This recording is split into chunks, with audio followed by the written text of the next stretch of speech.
Salad galing na ano. Ang binili ko nga pala dyan yung salad, yung fruit salad na kasi wala kong tikman. Ito na lang, salad nila. Tikman natin.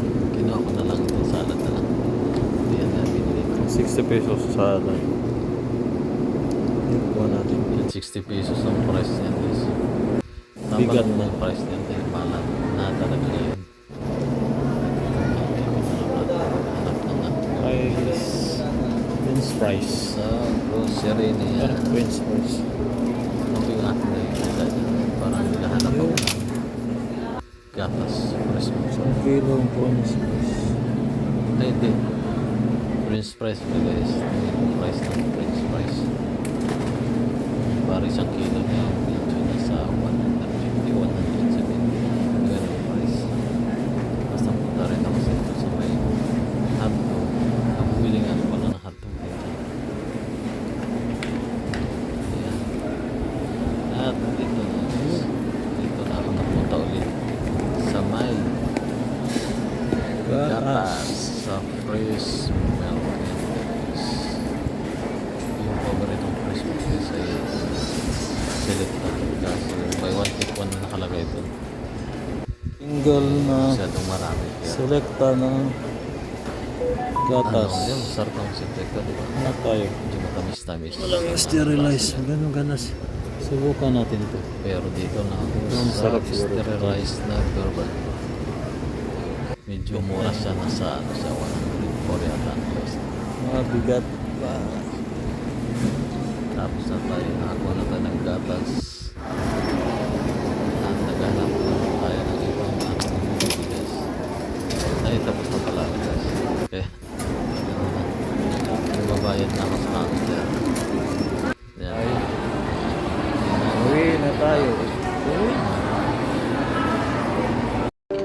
Hello guys, welcome back. Nakauwi na tayo ng bahay guys. At ating titingnan na ang ating na family guys. Bale, yung family kong grocery sa Robinson ay worth of 1,000 pesos guys. Papakita ko sa inyo ang mga nabili ko at ang inabot ng 1,000 pesos ko. Ito na pala ang nabibili ng mga nabibili ng 1,000 pesos. So guys, ito guys yung nabili kong grocery sa Robinson na worth of 1,000 pesos guys. Papakita ko sa inyo. Tsaka meron akong nilagay doon sa rep yung aking biniling salad. And ito guys, una guys, bumili tayo ng fresh milk na sterilized Nestle. Nasa ano din to, 102. Yan oh. Tapos bili tayo ng root beer. Yan, mga 32 pesos yan. Tapos ito, dalawang pancit canton. Ano to guys, mga 19 pesos isang piraso. Yan. Tapos bili tayo ng ano, biscuit cremo.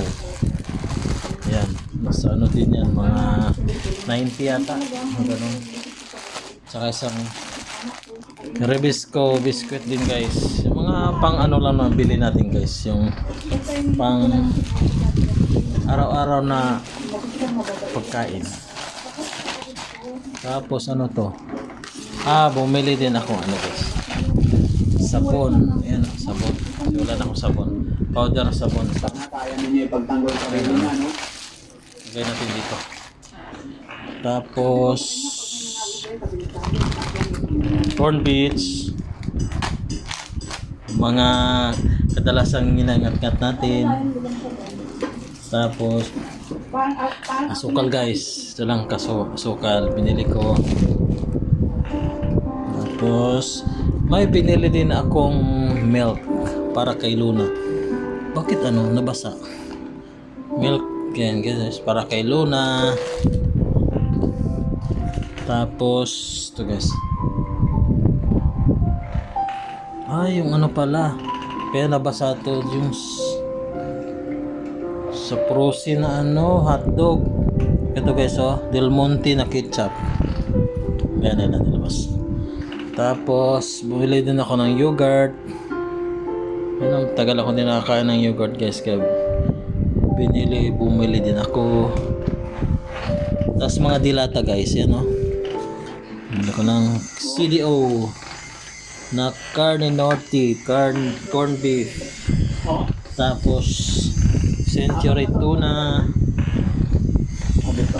Isang century tuna lang guys. Tapos isang sardinas, mega sardines, baka naman dyan. Tapos San Marino, ayan guys, San Marino guys. Tsaka itong ano, ito, kaya pala basa. Bumili din ako ng ano guys, CDO cheese dog. Ito guys oh, CDO cheese dog, masarap to guys. Ilagay muna natin sa ano, sa ref, sa freezer. Ilagay natin. Tapos ito yung isang ating ano guys, nabili. Yung ating nabili na isang fruit salad guys. Gusto ko lang tumikim nito, kaya bumili ako ito. Isang fruit salad eh no, sa Robinson, bale 60 pesos. Yan guys oh. Ito lang guys. Yan ang binili ko na grocery sa Robinson. Yan ang worth of 1,000 pesos. Ganyan na pala no. Grabe no guys, sa crisis natin. Ganyan lang karami ang 1,000 pesos. Grabe. Yan, nakita nyo guys yung aking binili na ano, grocery. Worth of tapos 1,000 pesos. Yan lang guys. Ganun talaga na. Dahil crisis ang ating panahon. Kaya yun lang ating nabili guys sa ating 1,000 pesos. At dito tapos ang ating video guys. Bye bye. Itong nabili kong ano guys oh, 60 pesos na fruit salad sa Robinson. Sarap kaya to. Mamaya guys, tikman natin itong ano, salad.